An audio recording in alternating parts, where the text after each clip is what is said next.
All right. Hello and welcome to the show. I'm Matt Boyd-Smith, Assistant Professor of Media Studies at Young Harris College. This podcast is a part of a special issue of New Review of Film and Television Studies that has been put together by editors Sarah Louise Smyth and Stefania Marghitu on women's authorship and adaptation in contemporary television. On today's show, I'm joined by Dr. Julie Grossman, professor in the departments of English and Communication and Film Studies at Lemoyne College, and Dr. Will Scheibel, associate professor in the Department of English at Syracuse University. We're here to talk about their new edited collection, Penny Dreadful and Adaptation, Reanimating and Transforming the Monster, which is available now from Palgrave Macmillan as part of the series Palgrave Studies in Adaptation and Visual Culture in both hardcover and ebook editions. There is also a link on the journal's website for open access to the book's introductory chapter until August 20th, as well as a discount code available if you wish to purchase the book as well. Julie and Will, thank you for joining me. Thanks for having us. Thanks so much. I want to get us started by sort of asking y'all about the book in context of the field of adaptation studies generally, as well as maybe how television may be a difficult text to study because of the complexities of authorship and source material. And just to kind of have us open up with maybe thinking through those problems with how you started to think about putting this collection together on Penny Dreadful. We were interested in how Penny Dreadful itself is a perfect case study for exploring theoretical issues of adaptation. The show, as you know, is a kind of mashup of classic Victorian monster stories, and it becomes a really perfect way to think about how adaptation studies have moved beyond the sort of book versus movie model of thinking about texts that are reanimated. For example, this idea that is really prevalent in the show about blurred boundaries. This applies to identity, which seems flexible and variable, and we were interested in relating that to the idea of blurred boundaries in texts, and how in adaptation studies, we sort of interrogate the borders of things, right? The borders of texts. Textual identities are not fixed because texts continue and come back in new and exciting forms. So Penny Dreadful becomes a really exciting example of this sort of flexibility of textuality that is such an important concept in contemporary adaptation studies. The book explores different metaphors for adaptation. We have chapters that are dealing with issues of stitching things together and the idea of the curatorial. I'm thinking of Mike Good's chapter, that is so insightful about how the show is interested in different kinds of collections, right? The collection of monsters, Putney's waxworks, Dorian Gray's paintings, collections of poetry, and then there are ideas about kind of feminist rewriting of familiar figures, as in the chapter on The Bride of Frankenstein, which suggests a kind of palimpsestuous understanding of reanimations of the bride over the course of time and media. We talk about uncanny doubling in Will's chapter, and returns that are fascinating because they're the same and they're different. And so these are ideas that, again, are sort of central to current adaptation studies. So it becomes a really fantastic conversation between the show itself and metaphors of adaptation that take the field in exciting directions. I don't know if there are things you want to add, Will. Yeah, so I'll say that the previous collaboration that Julie and I did right before the Penny Dreadful book was a short monograph on Twin Peaks for the TV Milestones series that Wayne State University Press publishes. And that text posed similar challenges for thinking about adaptation and textual meaning. It was a TV show that was canceled and then had this afterlife as a spin-off film, as literary tie-ins, and then came back fairly recently as a limited series. And so how do we think about a show that's more than a show while still talking about it as some kind of coherent object of study? So with Twin Peaks, we kind of embraced the complexities and made that like part of what makes the show interesting for us as scholars. And the same thing with Penny Dreadful. Rather than trying to find a way in and make it neat as a text to be read in the context of adaptation, we really embrace the idea that it is so kind of messy as an object of study. So, and that's exactly why we, wanted to explore it on its own, dedicate an entire book to the show. So we wanted the book to not just speak to television exclusively. So when we invited our contributors, we certainly wanted to have, bona fide television scholars who could speak to it in that context of television industry studies. But we also wanted people who could speak to the novelistic source material, the poetry, the romantic intertexts, film, theater, and also not just horror too, because there's that sort of Western digression in the third season, and then Penny Dreadful, City of Angels, which was the spinoff show that came afterwards and was canceled after one season. I mean, that's also a kind of horror noir. So we wanted different metaphors for adaptation, but also different methodologies of adaptation studies, thinking about the different media intertexts. It's not just a TV show based on or inspired by, 3 or 4 classic novels. That's kind of where we wanted to start, but really expand from there. I think that's like kind of one of the most fascinating things reading through the book, as I've done recently, is kind of how y'all have organized kind of all these different nodes of thought surrounding a singular series that seem at first glance kind of like all over the place and frantic and scattered and pulled from different sources themselves, different fields, not just because of Penny Dreadful, although that's a nice through line that all of them have. There are lots of textual overlaps within these seemingly disparate texts in the book themselves, the different chapters. What was the process like? This is going to be a process question. What was the process like of getting all of this stuff in and then figuring out kind of the Tetris of putting together something that sort of did have kind of a beginning, middle, end flow to it? It's broken into 4 different parts, the book. How did you go about that, or what was the editorial process for approaching these different backgrounds and nodes of thinking through Penny Dreadful? I think that it was we started from a place of, okay, here are maybe half dozen people that we can think of that would be perfect for this book. We didn't know if they were fans of the show or had anything to say about the show, but we knew that methodologically they would be very compatible with the sort of issues that we wanted to explore in the book. And then we also had kind of a short list of topics that we knew no matter what we needed to cover in some fashion. So we knew that we wanted to deal with the heaviest influence on the show is literary. So we wanted to have, a couple of bona fide literary scholars who could speak to Victorian novels, romantic poetry, Mary Shelley. I mean, Mary Shelley alone is a huge influence on Penny Dreadful.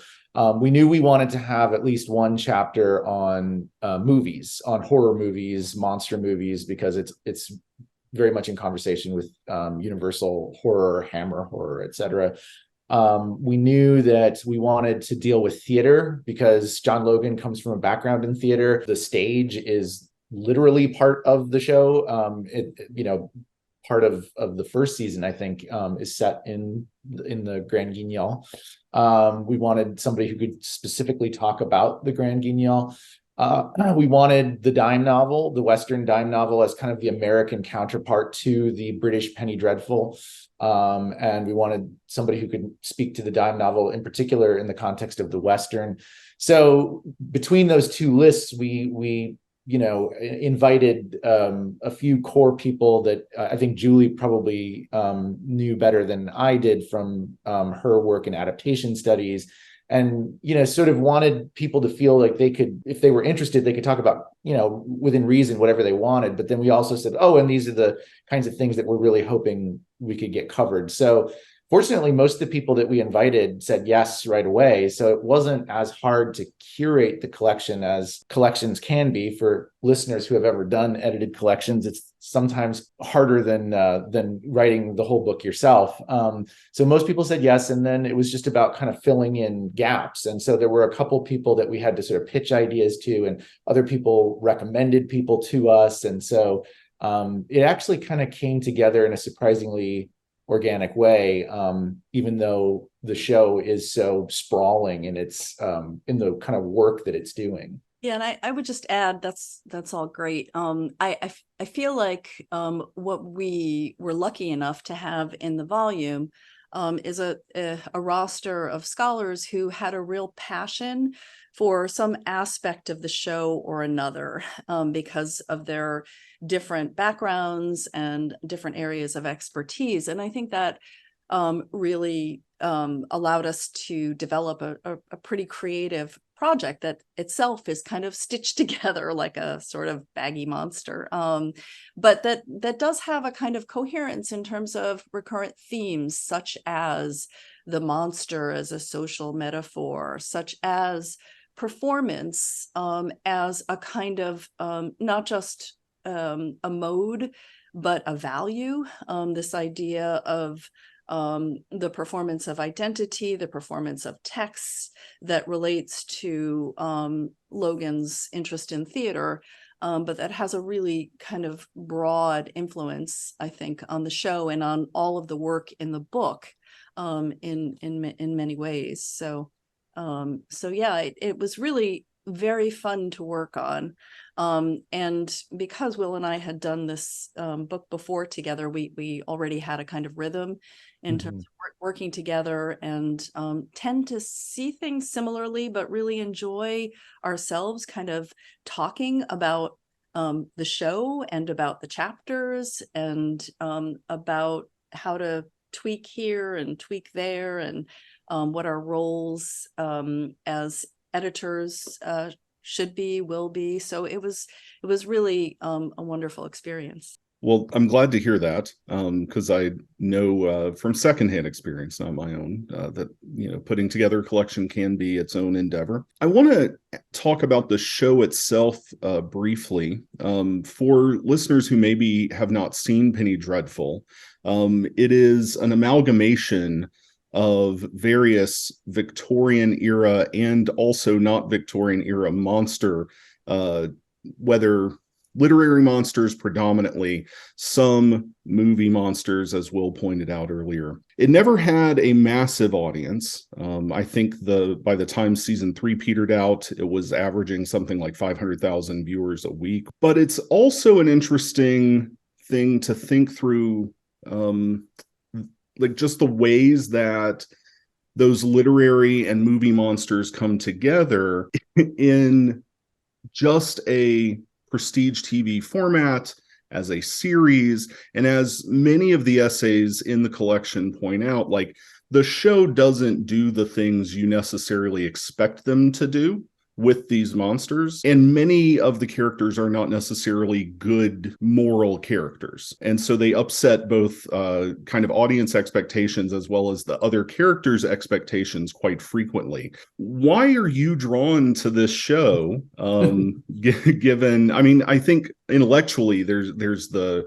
reasoning is pretty on the nose, given what we've talked about so far.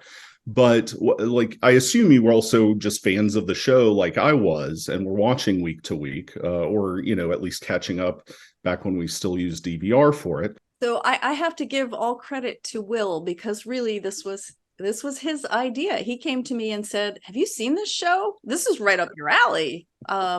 Maybe we should talk about doing something in connection with this show."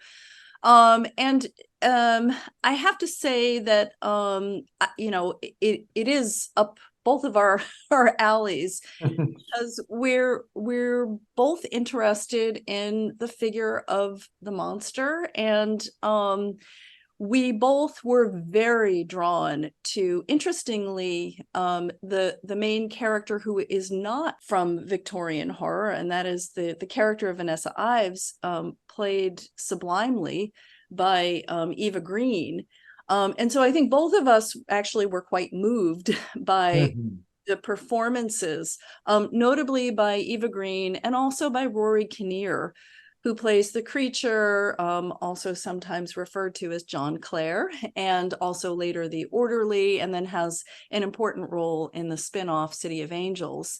I think we shared a passion for the project that Logan undertook here, in terms of exploring, monstrousness again as a sort of metaphor, as a kind of as a very human theme, and then in terms of the performers that bring these stories to life, and then that themselves kind of morph into other characters, and the sort of recursiveness of the story and the characters and the treatment of time. It's all really a fascinating example of world building.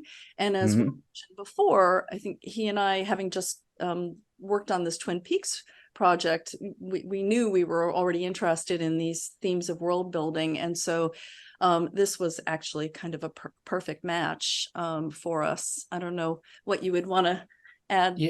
Yeah. So I have to confess that I didn't see the show when it was first on the air. I came to it during COVID, and it was, like a lot of us were doing during the beginning of COVID, that first or second year, watching shows that we always meant to watch when they were on and just never got around to it. So I'm a horror fan. I love monster movies. My new project is on the history of the Universal monster movies. So I actually started watching the show just for the monsters, to see their version of Frankenstein's monster. And I knew that the Wolfman was part of it.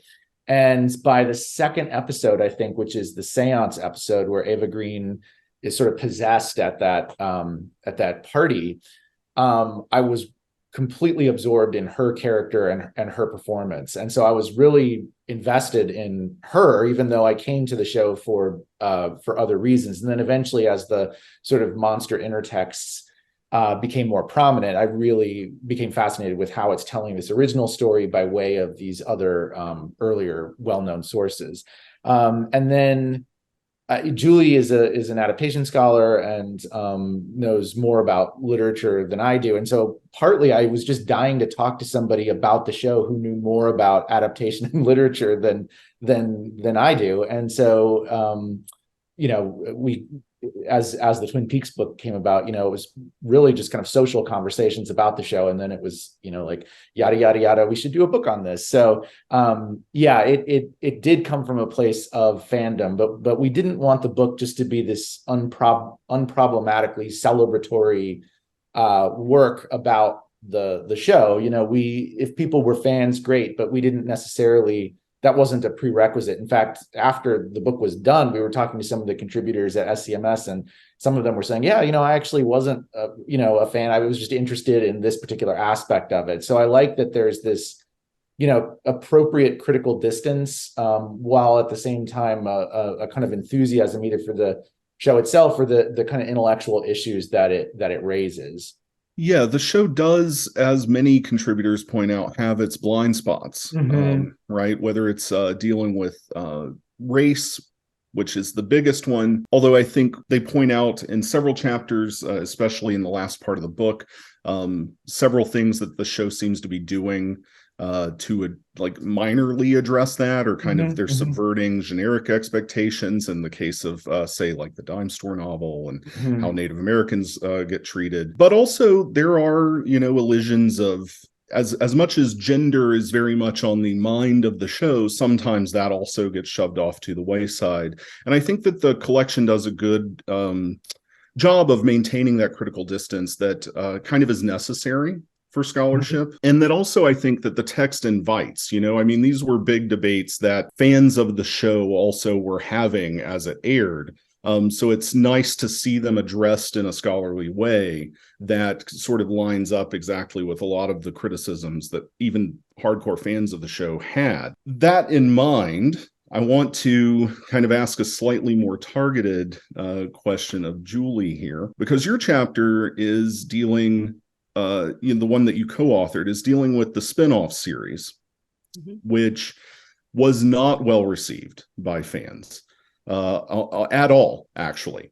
But nonetheless, keeps up John Logan's sort of interest in picking apart identity and creating doubles and kind of this circular logic of narrative and spiraling and all this stuff that kind of just keeps feeding back in an Ouroboros style way. When it came to that season, when you approached the spinoff as somebody who I assume watched the first 3 seasons and then the spinoff, how did you come to approach that series, and what drew you to wanting to write about City of Angels in that way?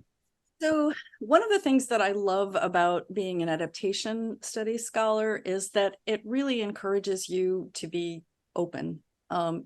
Maybe that's a kind of obvious point, but I feel like, I've become much more open as a scholar to asking questions about texts rather than establishing hierarchies and evaluating what's good and what's better. And for me, City of Angels was fascinating on so many levels. So as a really, in my view, creative effort to transpose and adapt the sort of Victorian monsters from Penny Dreadful into a very different context, I thought it was really a bold project. I also have done a lot of work on film noir and the femme fatale. And for me, that figure of Magda was fascinating because she is absolutely a fatal woman. And her kind of morphing, her shape-shifting abilities, I thought was fascinating. I mean, I think back to like the chapter in the book that's about Dracula by Joan Hawkins, and she talks about how the demons in Penny Dreadful are exceptional women. And I feel like that's a through line to City of Angels, and just kind of watching what this particular persona of Magda, played beautifully by Natalie Dormer, will say. I think that as the chapter discusses the sort of refraction of the film Chinatown is fascinating. Like, I mean, once you sort of pick up on the echoes of that film, it's kind of impossible to avoid. And so asking questions about why Chinatown is such a central source for City of Angels was really interesting for Phil Novak and I to sort of pursue. What may have turned a lot of viewers off, in addition to the fact that there were no Victorian monsters. These were different supernatural figures drawn from Mexican folklore, which I thought was really interesting. It may have felt too resonant with 2020 America, because it's clearly about Trumpism as well as, 1938 LA. It's about issues of power. It's about, what America means, really, from the perspective of the border. And so, I think that, the last line of the show is, this is not America, or this is not the United States of America. And of course, that's a rhetorical question whose answer is, well, yes, it is. And, it would behoove us to sort of, think about those echoes. So for all those reasons, I just thought it was fascinating, and it was really interesting for us to write about. I also quite liked that season of the show. Maybe it's just my own proclivities for that period. I like Victorian era setting and monsters as much as the next genre studies person does. But maybe it's because I'm writing about horror and things like that in my own work. I've noticed that lately I've been reading and watching a lot more crime fiction and crime drama, so stuff that I'm not dealing with in my own work. Penny Dreadful, City of Angels, which I think originally had an inverted title. It was City of Angels and then Penny Dreadful up under it to kind of completely differentiate it. It speaks to that noir setting in a very contemporary way that I know can make viewers unsettled. That was a huge criticism, right? You point out in the chapter that the pushback on it seems to be like, oh, this is just another show about, social politics and, modern politics. And it's not actually about the story they're telling or anything like that. A lot of the things that would get criticized, that a show would get criticized for when it's addressing political situations.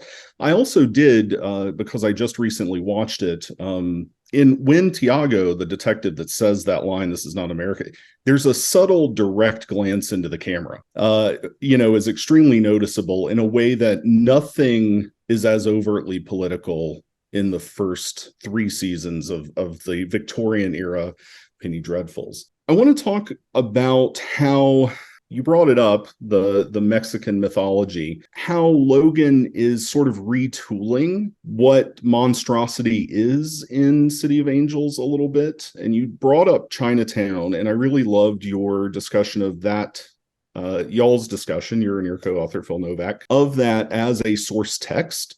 So this is setting up a secondary question in just a moment about source texts in this show. But I wanted to get kind of your read on how do you read either intentionality or authorship or all of the stuff that John Logan has talked about or the critics of the show lobbed at it. How do you think about bridging that monstrosity across these very real, tangible literary monsters into something that is much more Mexican religion oriented, but also most of the real monsters in the show outside of Magda are just human beings, like straight up just human being characters, right? How do you think through that when you're working on a chapter like this? And I think, Chinatown as a source text is really interesting there because that's the whole deal with Chinatown, right? Is LA's filled with monsters. That's right. That's right. And so I like the confusion there, just that you're alluding to, that on the one hand, we have these, supernatural figures, the angel of holy death, Santa Muerte, and her demon sister Magda, and that kind of rivalry between the sisters. But also, I think the show is wanting to suggest the monstrousness within. And so that's a continuity from Penny Dreadful, the first 3 seasons for sure. Bringing in the sort of the presence of Nazis.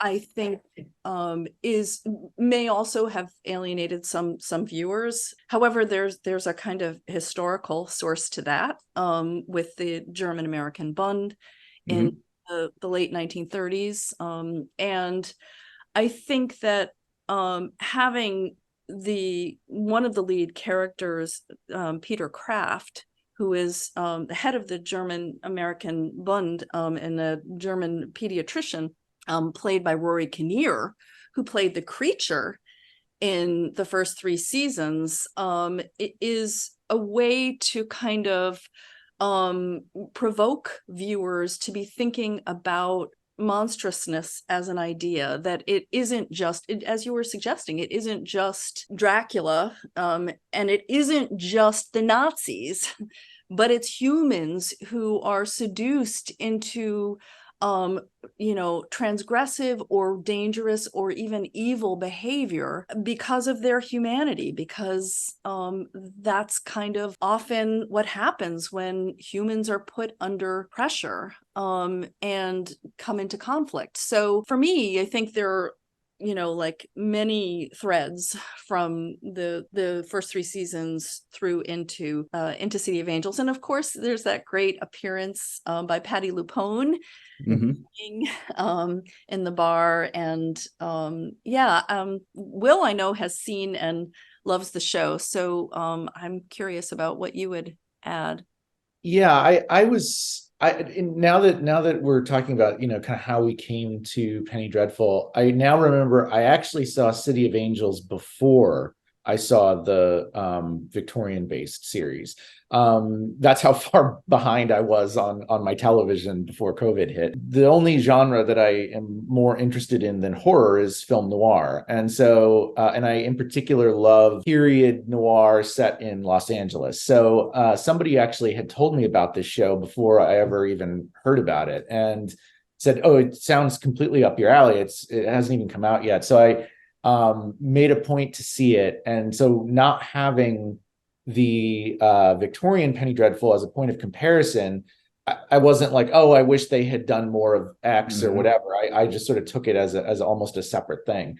And I had problems with the show, partly because it was canceled after 1 season. And so a lot of the stuff that I was giving the show the benefit of the doubt, like, oh, I don't quite understand where they're going with this, but it'll probably pay off later, or, that subplot, isn't quite working for me yet, but maybe there's a reason it's there, that kind of thing. We don't have an answer to that. So, and I think that also makes Penny Dreadful as an object of study interesting, is because one of the shows is quote unquote unfinished, sort of like the second season of Twin Peaks. We're kind of left hanging there at the end for years and years.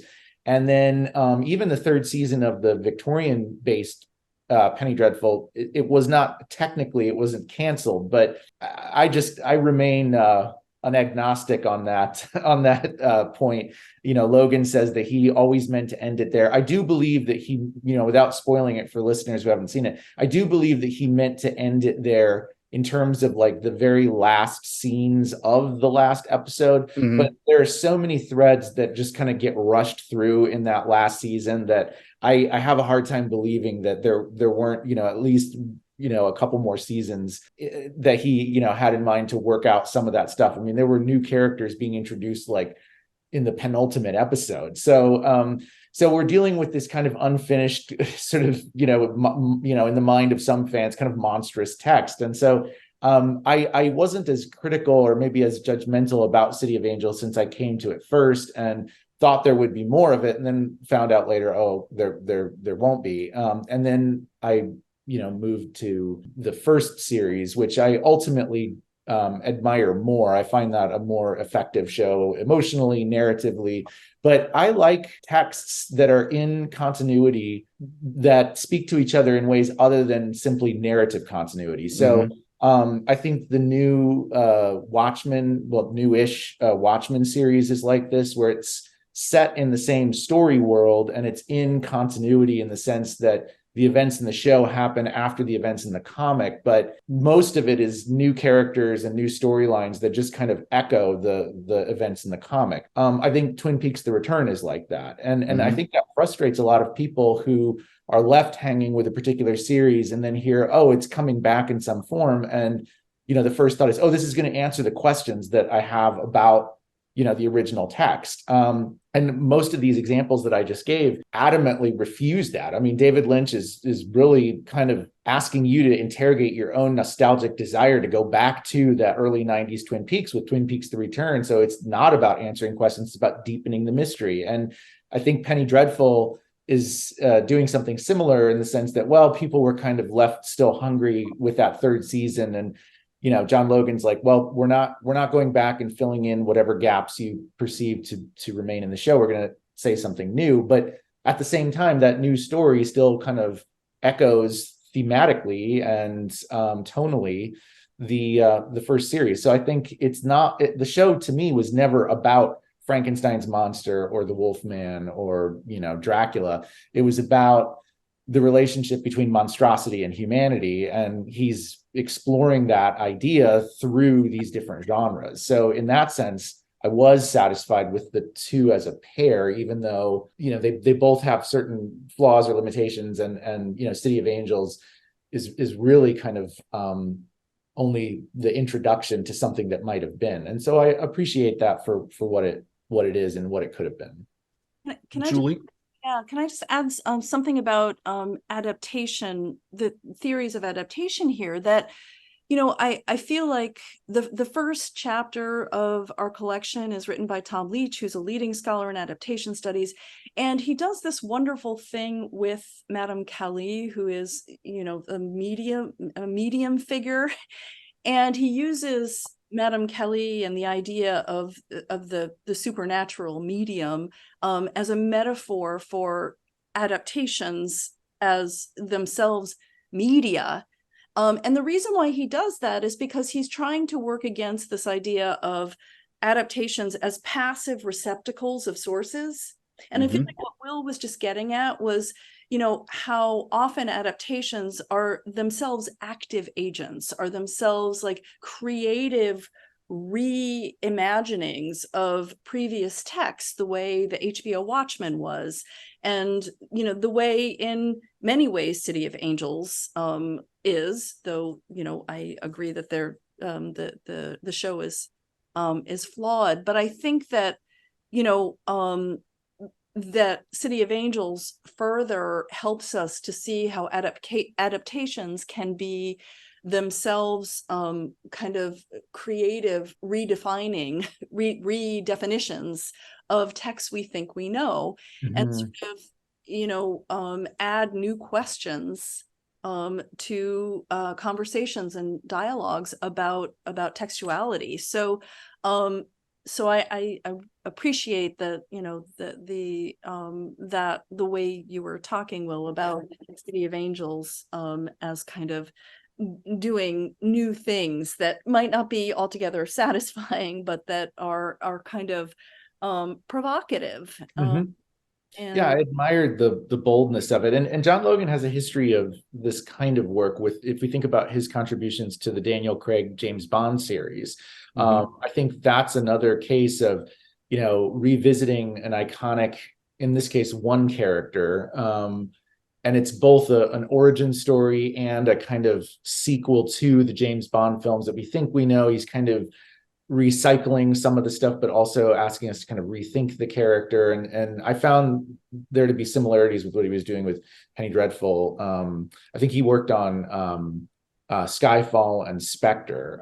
And I think both of those are this kind of nostalgic throwback / revisionism of the Bond films that a lot of us grew up with as kids. Yeah, and what about Nathan Lane? I mean, oh yeah. Really engaging in City of Angels. I mean, and he's talked about how excited he was to do a role that was so different from other roles that he had done, that he's not just a musical comedy actor, he's really a talented performer.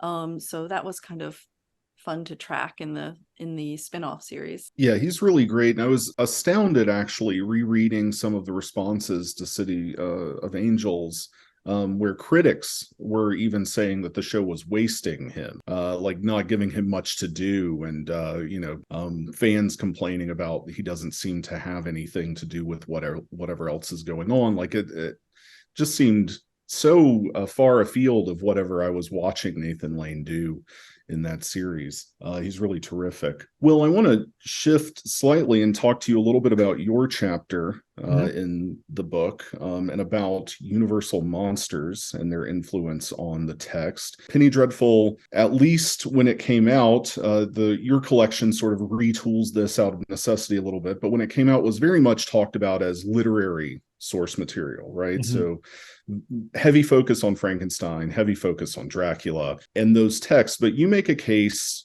for thinking through another main source of adaptation being the 1930s and specifically 40s, interestingly enough, sort of overlooked cycle of universal monster movies with the kind of the mashups.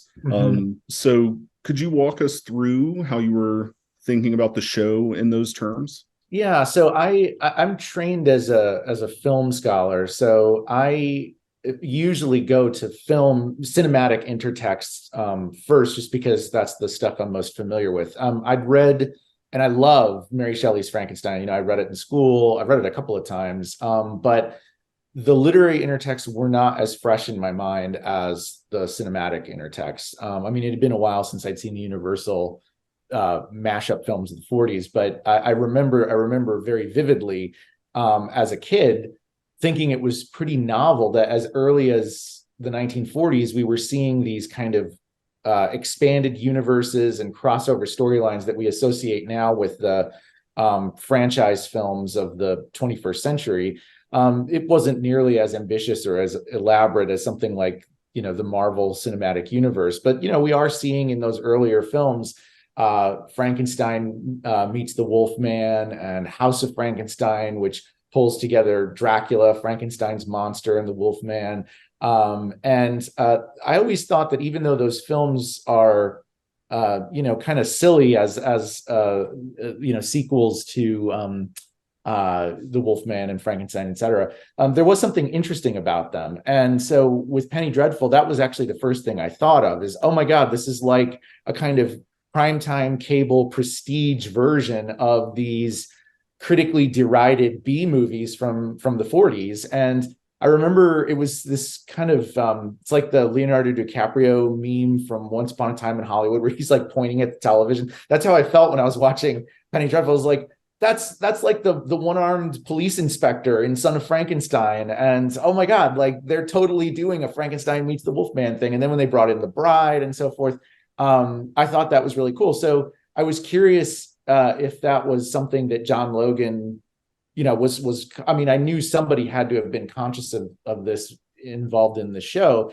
But as I was watching these episodes, almost every night I would look up like reviews or interviews with John Logan. And one of the first things I found is that he, identified himself as this monster geek, quote unquote, who grew up in the era of the Aurora model kits, the plastic model kits, the shock theater television programs where a lot of those old movies were shown on television. And so people who were growing up in the 60s would have seen them on television because they were obviously too young to have seen them in the theater. And John Logan's a bit older than I am, so my experience was not exactly that. But I, as a kid, watched those movies on AMC around Halloween time. They would, marathon those. And so I thought that's interesting that John Logan, who's very, very well read and a very literate guy, I mean, he can sort of rattle off, quotes from romantic poetry like any English scholar. Was also invested in this kind of, low, quote unquote, low culture B movie source material and putting them together without any sense of hierarchy. It wasn't like, oh, I'm going to recycle this stuff to make fun of it, or I'm going to sort of look down on it. And that's sometimes what you get with this ironic, wink, wink, pastiche. I'm going to throw in a reference to this, but we all know we're kind of superior to it. Genre films that look down on the genre that they belong to. I don't particularly respond to that. So I like the fact that he's mixing these, highbrow canonical sources with popular culture and putting them, side by side. And I think he has a quote where he says, we're paying tribute to the classic texts, but we're also eager to kind of surprise you with how we break away from the classic texts. And so I thought, it's interesting that so many people that have talked about Penny Dreadful as an adaptation have talked about it in that literary sense, and that makes perfect sense because that's so clear in terms of being the primary through line. But I thought, oh, this would be an opportunity to look at how Logan is also kind of scrounging through popular culture, which is something I'm sympathetic to. Yeah, it's interesting too that so much of at least the popular discourse on the show gets bound up in the literary portion of source texts and source material, given that arguably the secondary lead after Vanessa Ives is a universal monster, right? Mm-hmm. Like there is no, I mean, yeah, there were werewolves in fiction, but there was no the Wolfman or Larry Talbot, as we later, I think season 3, learn is his real name, in any of these Victorian era texts or in romantic poetry, which is also a huge source of adaptation in the show. So as I was watching it, I kind of had the same reaction as you. I was like, okay, I know that, these are these literary monsters, but also the iconography, the way the laboratory is set up, all of this is clearly, if not Lamley Jr., at least kind of the people who took over the studio after him in the 40s and kicked him out and made all those sequels. That's at least what they're doing, right? Yeah. So I saw that as a viewer and really appreciated your essay. We have a little bit of time left, but I want to get us to address kind of the monster in the room, as it were, Frankenstein as a text. Many of the essays in the collection that y'all have put together address sort of the concept as well as the novel, as well as the various adaptations of Frankenstein, right? So whether you're talking about the book or the ways that it's been portrayed in different media, or literally just, I'm thinking of Mike Good's chapter here on collections, right? Like these kind of cobbled together things. Frankenstein and Mary Shelley seem to be the consistent through line for how a lot of people understand this show. And I find that really interesting and fascinating because it's odd to think of, at least from my outside status as somebody who does not study necessarily adaptations, a kind of a weird way to see a show from many different vantage points using what we might think of as a singular text, right? Frankenstein. But really there's lots of Frankensteins that keep showing up in this show. So I'm curious how, when you were thinking through laying out the collection, when you were thinking about who to ask to write about this stuff in this way, how prominent was the concept of Frankenstein in all these different ways in your thought process? Did it play any role whatsoever? And do you have any understanding that's perhaps different on the back end, as the two of you, people who have now read lots of essays about how Frankenstein influenced this show? Well, I think for myself, having written a book about adaptation that cites Frankenstein as a metaphor for adaptation, I mean, my book is literature, film, and Their Hideous Progeny, asks us to think about adaptation as hideous progeny.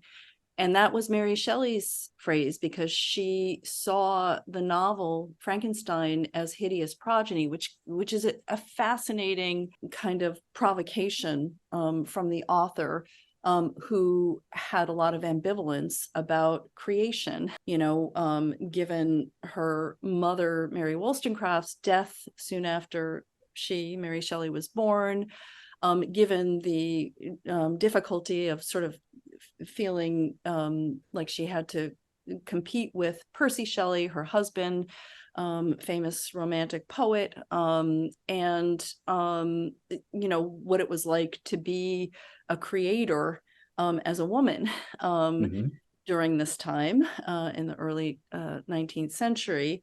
And so I feel like Frankenstein, not just because the character of Victor Frankenstein and the character of the creature are so central to the show. It's not just about that. There's a kind of resonance in the idea of, creativity as monstrousness that really is an important aspect of the project, and that comes from Mary Shelley. So it's interesting that, as you said, I mean, there are so many Frankensteins, and I always think about Nick Dear's, I think it was the Royal Theatre production of Frankenstein, where he had Johnny Lee, what's the name of the Johnny Lee Miller, and Benedict Cumberbatch play Victor Frankenstein and the creature on alternate nights.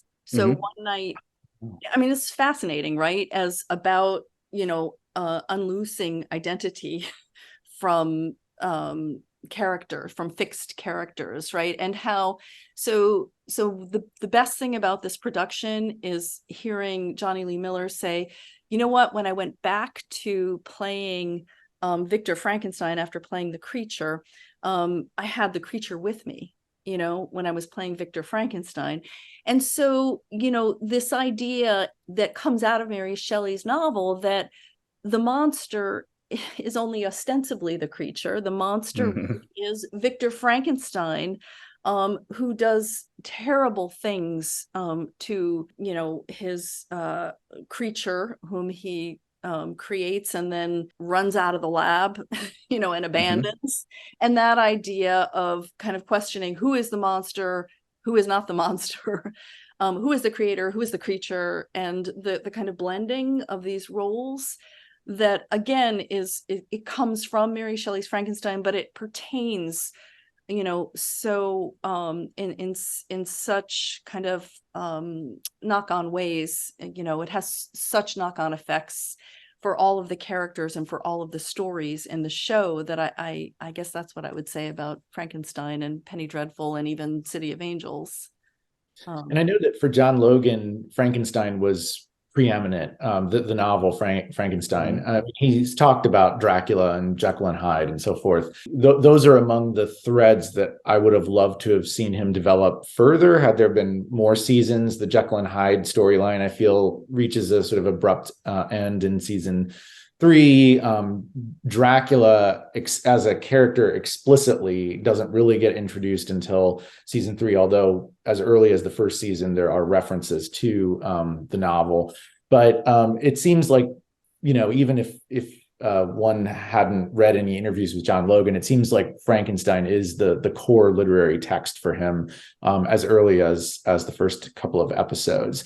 So we knew that had to be prominent in the collection as well, if we're thinking about Penny Dreadful in terms of adaptation. And I don't know that we ever really pitched, we didn't write to a specific person and say, hey, would you be willing to write about Frankenstein? We sort of somehow trusted that it would come up anyway. And I knew that Mike Good is a friend and colleague of mine in my department, and he's written on Mary Shelley and he's taught Frankenstein a bunch. And so I was not surprised when I just asked him, would you be interested in contributing, that he was like, yeah, I have things I could say about Frankenstein. And Lisette is a colleague of Julie's, and Julie knew that she was working on The Bride. And so, we didn't really have to do much pitching of ideas to people based on the people we invited. We kind of knew that they would bring, certain expertise.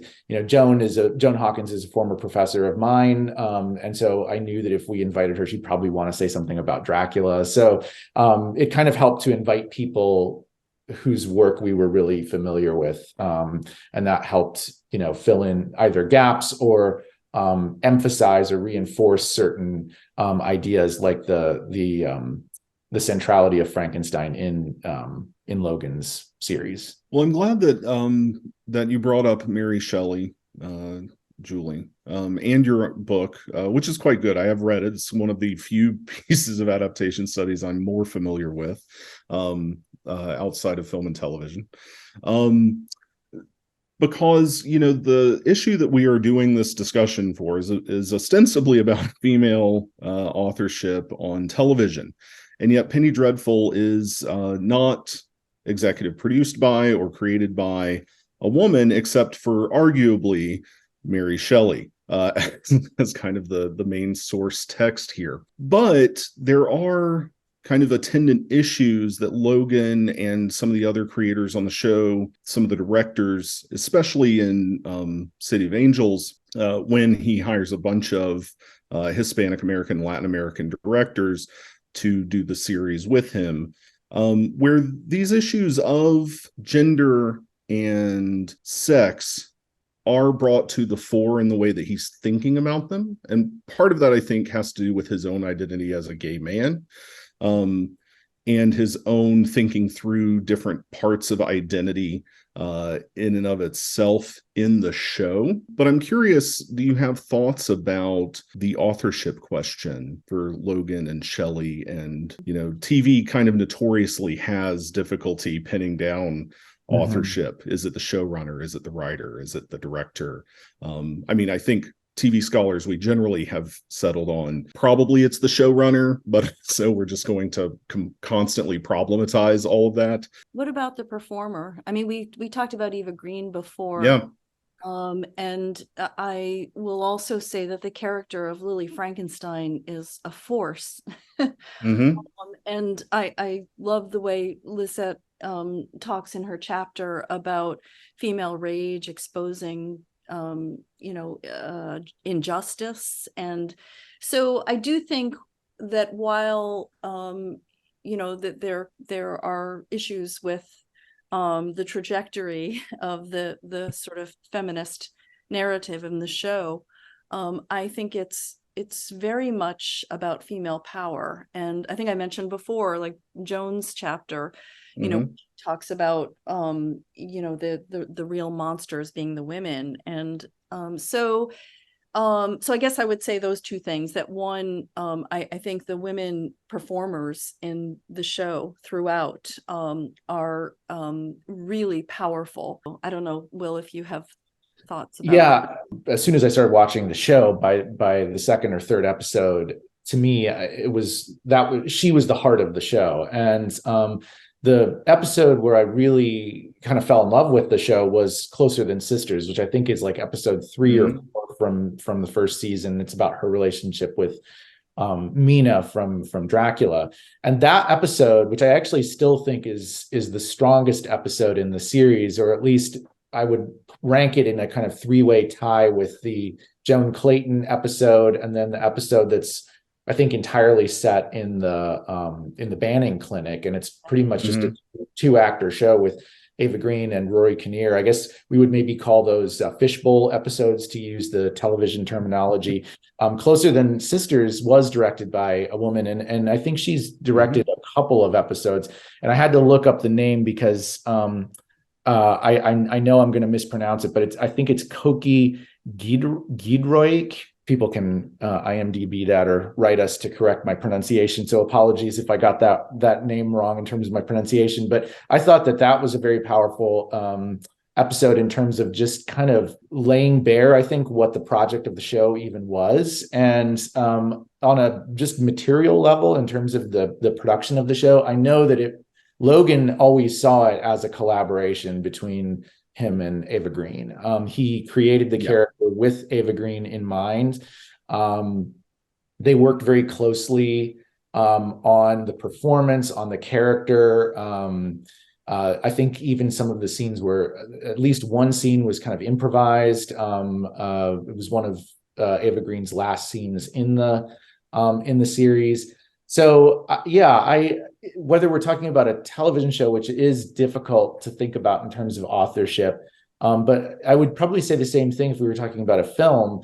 I'm not sure how comfortable I am giving the director that like putting all the weight on, well, it's the director's thing. I think that, of course, directors are really important, or in this case, the showrunner. But when I think of, there's nothing against John Logan, but when I think of Penny Dreadful, I think of Eva Green. So she's at least as much an author as he is. Yeah, fully agreed, actually. And I'm glad you brought up the collaboration point. And Julie, I'm glad that you made all the points that you did as well. I think we are kind of at a time to call it. I want to thank you both again for allowing me to both read your collection and have such a good time with it over the past couple of weeks, as well as chat with you about the show and about some of the essays in it. I do want to remind listeners, in case you've forgotten, that the title of the book is Penny Dreadful and Adaptation, Reanimating and Transforming the Monster. Again, that is available now from Palgrave Macmillan. There is a free open access portion of it, the introductory chapter, linked on the website, as well as a discount code if you want to purchase it. Y'all, thank you so much. This was a lot of fun. Thank you. Thanks so much, Matt.